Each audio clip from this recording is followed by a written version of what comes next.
Hey ladies and gentlemen, welcome back to the channel. As always, it is Nick here, back with your daily crypto news and analysis. And today we're going to be talking about Ripple and XRP, so let's just dive in. And let's start with this tweet from no other than Brad Garlinghouse. And what do you see? I said it on day one, we will aggressively fight to get clear rules for the entire industry in the United States.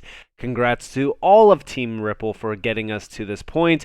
Ripple stood strong and withstood the SEC's onslaught. I look forward to being on the right side of justice.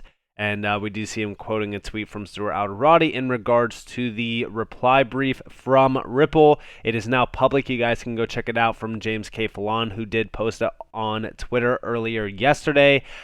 This is a full-on breakdown of everything happening around the SEC, as well as referencing the SEC emails and XRP investors, XRP's value, and all that kind of stuff. You guys want to go check it out, definitely go check it out. I highly advise any XRP holders out there that have been keeping up with the SEC lawsuit to go check it out if you haven't already. And we do see Stuart Alderati saying this is our final submission where we ask the court to grant judgment in our favor. After 2 long years, Ripple is proud of the defense we've mounted on behalf of the entire crypto industry. We have always played it straight with the court. Can't say the same for our adversary. And yeah, when we look at the SEC has dropped the ball many times. But not only that, they have made their corruption very clear to the public figures out there that have been paying attention. John E. Deaton, for an example, has been fighting the good fight for the XRP community and really kind of shining a light on all of the corruption from the SEC side. One of the biggest ones was this part from the PBD podcast where John E. Deaton was actually on, and we do see from Riz XRP, this is your transparent SEC gov protecting investors by redacting information from the public. Feel protected. And listen closely to this 30-second long clip. John, is this public record? No, it was an exhibit that's public record. Can we show this? Or no? Oh, yes, you can show it. So, like... Absolutely. So, I don't know if people can see this. But and it's pages of that. This is an entire page of every single word on the page redacted, and there's pages of it. This is your transparent Securities Exchange Commission. Holy moly. John, Now, just to give you guys a quick insight, this is a government agency that is supposed to be protecting you and me, and yet they are hiding pages and pages of information. I mean, how insane is that? We need the judge to rule on bringing these emails to the public. We need the public to see these emails. And we actually do see a little bit of a meme posted down here, insider trading of members of Congress, government blind to it, SBF getting away with billions in FTX Ponzi scheme, blind to it, your $600 Venmo transaction. Of course they want to see that. And you know what's funny, right? Because the government is always on every hard worker out there. You know, if you're not reporting every single dollar that you made that year, they are on you. And the problem here is that you have clear corruption inside of the government. You have an entire agency built upon lies. We're protecting investors. We maintain a fair, orderly, and efficient market and facilitates capital formation. Like, what a joke of an agency. What an absolute disgrace of an agency. But that should not piss you off. No. What should piss you off is the fact that your taxpayer money, if you are in the US and paying taxes, guess what? Portion of your taxpayer money goes to fund this complete nonsense. It's a circus show. And you know what?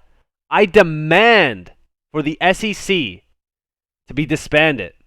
We do not need this agency. This agency is a complete joke. And Gary Gensler, I have news for you, buddy. You're a hack. What you have done for this industry is absolute zero. And I'm telling you right now, anybody out there around the XRP community, you need to see through the lies of the SEC and what they are trying to claim. Oh, we're here to protect investors. No, they're not. $15 billion in damages around the XRP SEC lawsuit should tell you more than you ever need to know around how they are protecting investors. They're not. And we do see over here as well from Roll XRP, XRP is a currency. Several MEXC demonstrate numerous use cases of XRP and not dependent of Ripple. Vahil Capital uses XRP as a settlement mechanism to replace traditional central clearinghouses and as a store of value for excess cash reserves. And we actually do see a full-on breakdown of XRP's use case here that is vital to Vahil Capital.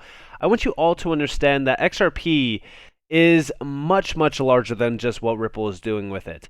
Don't get me wrong, I think that the Ripple use case value behind XRP is also very, very lucrative, but there is a lot more value locked behind XRP than anyone out there really understands. I mean, XRP itself could help not only settle massive amounts of money, but it could also be utilized as a store of value. For anybody out there that does want to, look at a token that's extremely undervalued and say, okay, well, I see the value proposition behind it, I'm going to invest in it. It's very similar to Bitcoin. There's not much differences, besides, of course, the supply, which, yes, I know the supply to most people, it does matter, but I want you to all understand that the value behind XRP and what XRP will be utilized for, the amount of supply there is minimal, to say the least. And we do see over here from Riz XRP, the SEC has never offered clear guidance on when a digital asset is sufficiently decentralized to no longer constitute a security, and based on its position in this litigation, appears to have abandoned the concept of decentralization entirely. They are absolute liars. I completely agree. And here you guys have a full-on breakdown of this. You know what's funny? The fair notice defense, right?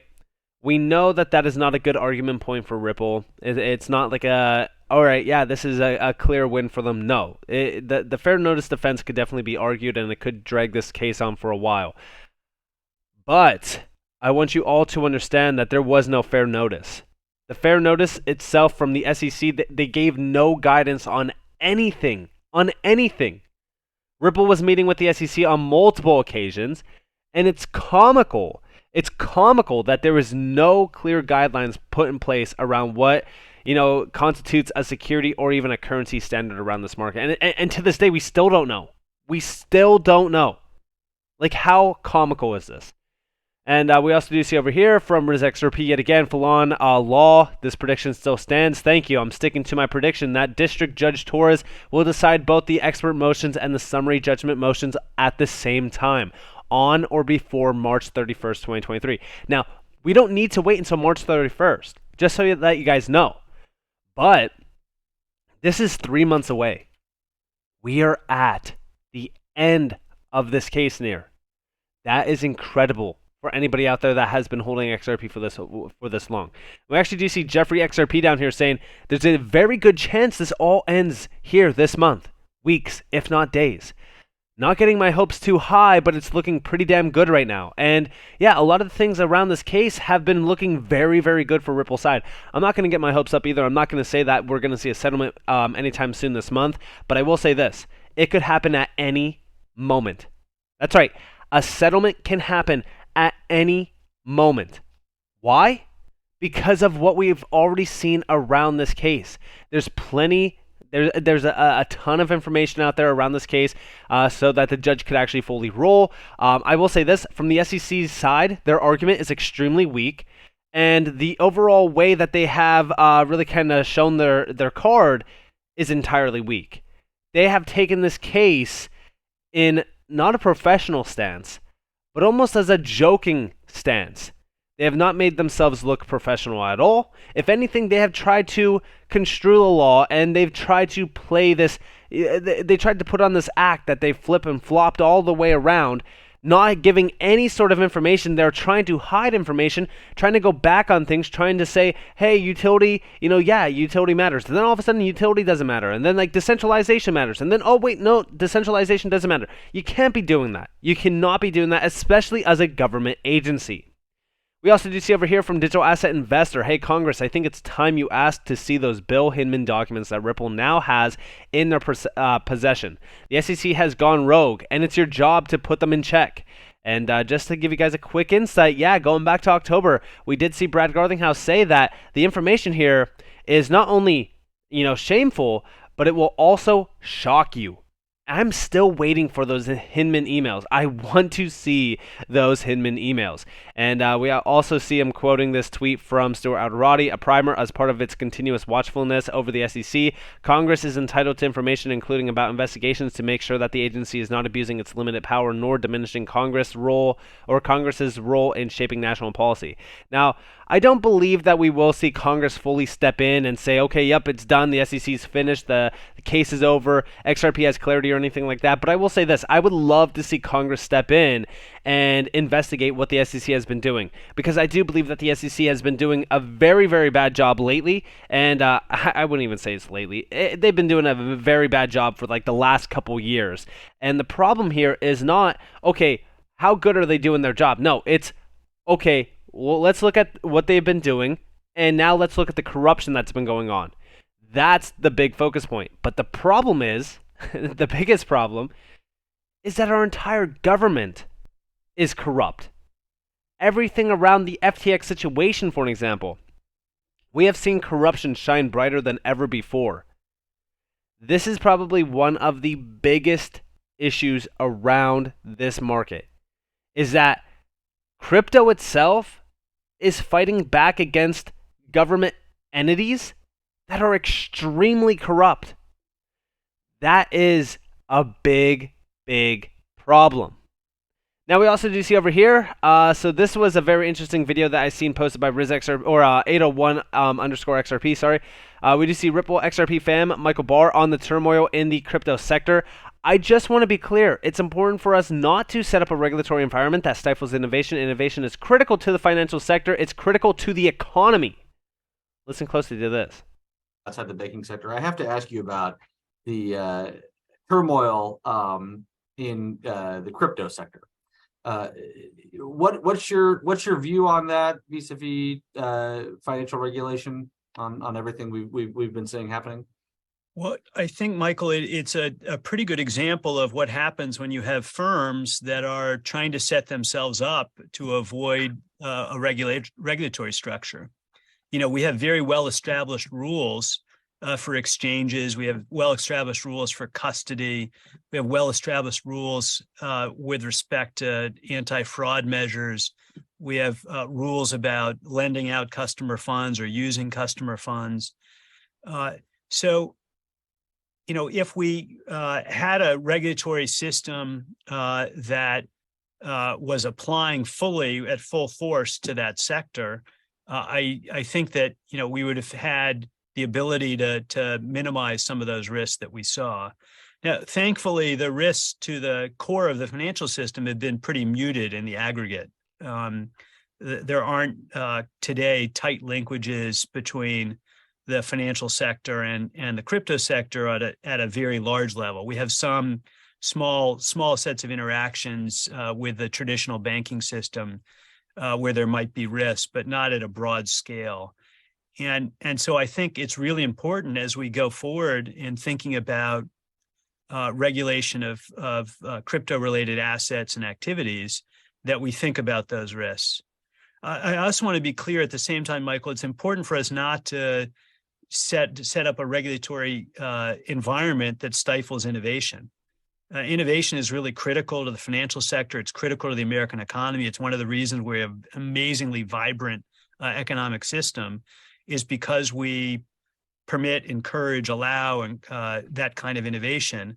And so we've got to get the balance right. We have to have really good guardrails so that investors and consumers are protected, so that the safety and soundness of the financial system is protected.